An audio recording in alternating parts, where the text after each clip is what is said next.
and that encourages us to build our inner potential. One of the subjects of great interest for us today is literacy text, which is all about storytelling and writing. This is where our creativity and imaginations are brought to life. Today, we'll explore one of the genres of literacy text called historical fiction, a blend of history and facts or truth with fiction, make believe. You may have read books or watched movies of this genre, but today we'll give you a peek into how we start here at PGS using one of the most effective methods called roleplay.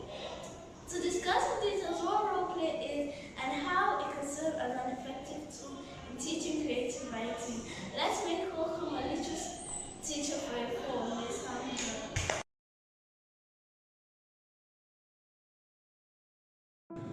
Hello there, welcome to BGS Open House. I'm Miss Hamza and I teach literacy here at BGS. It's great to have you. We're going to be exploring role playing today, which is an effective tool for teaching literacy text. It's beyond just reading the story, it's actually playing the story. Now, it's very important for the children here because they have the chance to explore the story, to be a character in the story, to enjoy it and interact with others. I'm going to take you through this journey to learn historical fiction with my friends here at Year 4 Emerald. Do sit back, relax, and enjoy this presentation.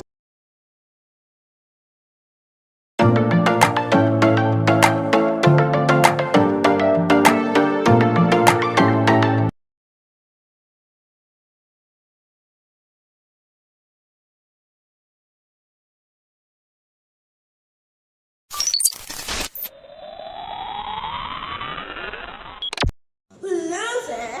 Don't you just love learning about past and ancient times? The rise and fall of kingdoms and empires, the Romans, the Persians, the ancient Egyptian civilization, their gods and their pyramids, the Great Wall of China and their vicious enemies, the Mongols, or back home here in Africa, pardon my manners.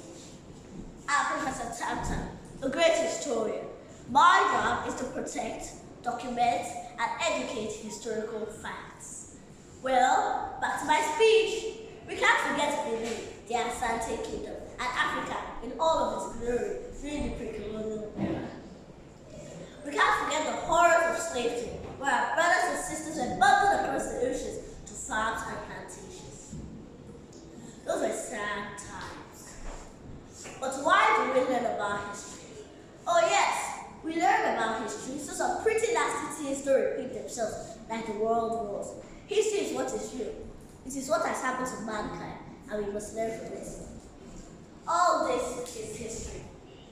This, the Great Wall of China. This, the Pyramid of Giza. And this, you're not history. You don't belong in this collection. What on earth are you doing here? I'm the Great Fairy Brothers. Well, I was listening to your speech, and as much as I know, there's much to learn from it.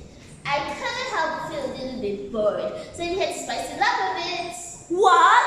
You don't spice up history. Shh. Be gone. Our facts and the old fiction. We don't mix. Well, you see, my good friend, we can agree with the rise and down in your story. Just think of it, like a duet. A mix of all you've done and a mix of all I've done. History and fiction. Oh, wait, I've got a historical fiction. Yeah, coming. This will be fun. Imagine World War II with superheroes with lasting strength. One to save the day against his gods.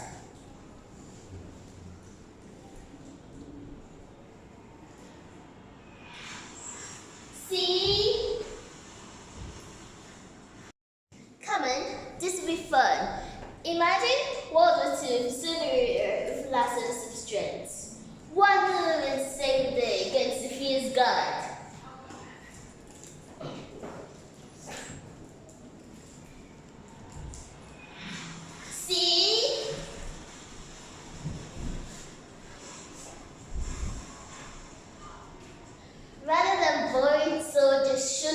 each other.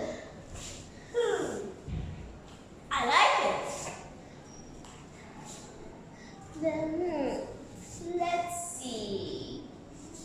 Oh! I like this one. The Vikings. Ancient warriors in Scandinavia who assailed the treacherous sea monsters. That would be fantastic. Then take my hand and off we go. To the past, to history. To fantasy.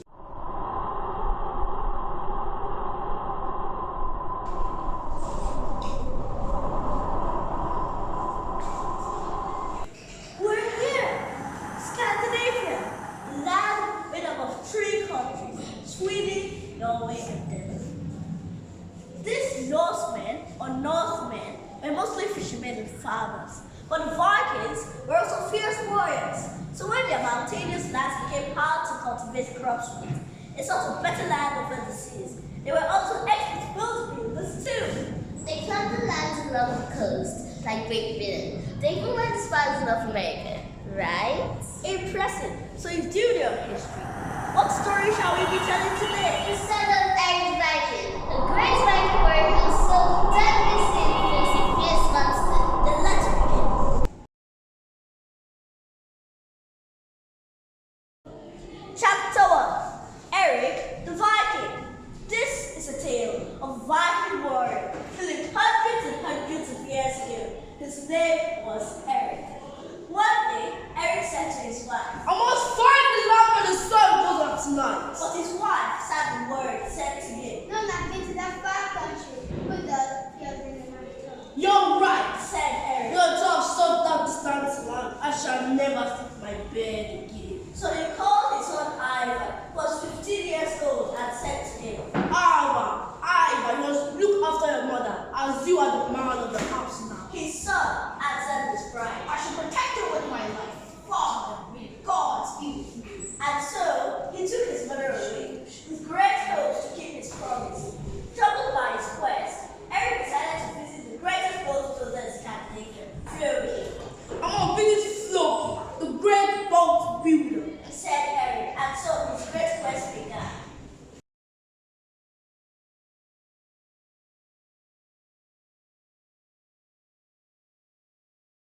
Also, before we move on, it's important to know the kind of boat the Viking is better than how unique it was. The Viking number was skillfully built to sail across the vast ocean, similar to sail across rivers and streams. This made it easy for the Viking to raid on villagers along the coast. It could carry at least 40 men and have space for cargo. These are the parts of the Viking ship. Thank you.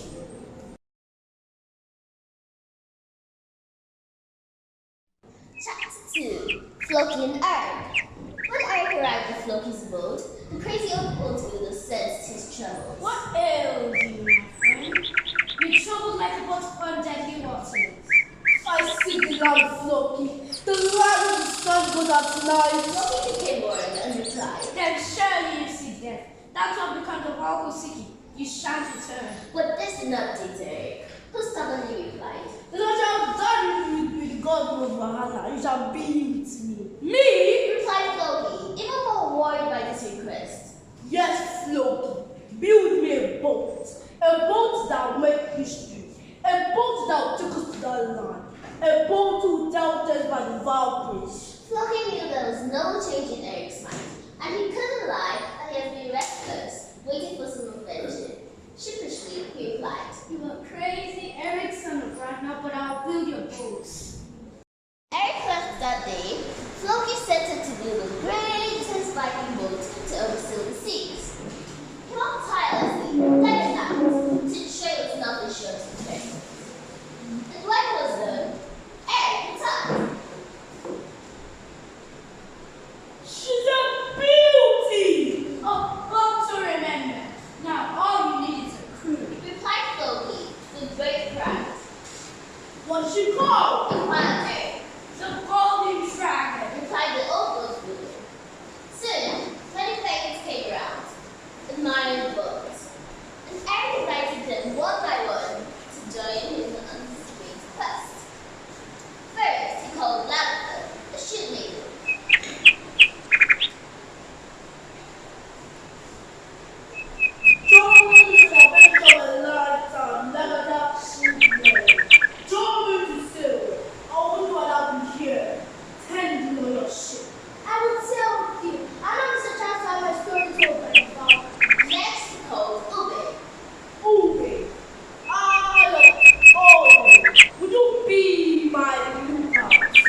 They boarded the ship and the captains and man. They sailed out to the masts. Vikings, let's set sail! Chapter 3. The Storm. That night, they sailed far from land. Erik stood at the helm of Golden Dragon, gazing into the darkness. Erik's men whispered words were on, and they were seeking to land when the sun rose above, and no one had ever found it and lived to tell the tale. Suddenly, a green light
fantastic. I hope you enjoyed exploring and learning with us today. I have a few questions I'd like to ask. Number 1, what is role play?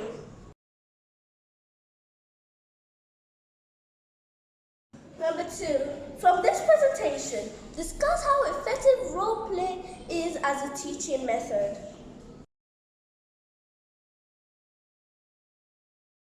Number 3, what can you say historical fiction is?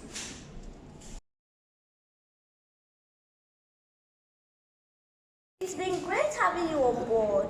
From us here for Emerald, it's goodbye for now. I remain yours truly, Moyelua. Bye-bye. Thank you for taking out the time to learn with us today. We hope to see you next time in our second edition of BGS Open House. Do have a lovely day and thank you for coming.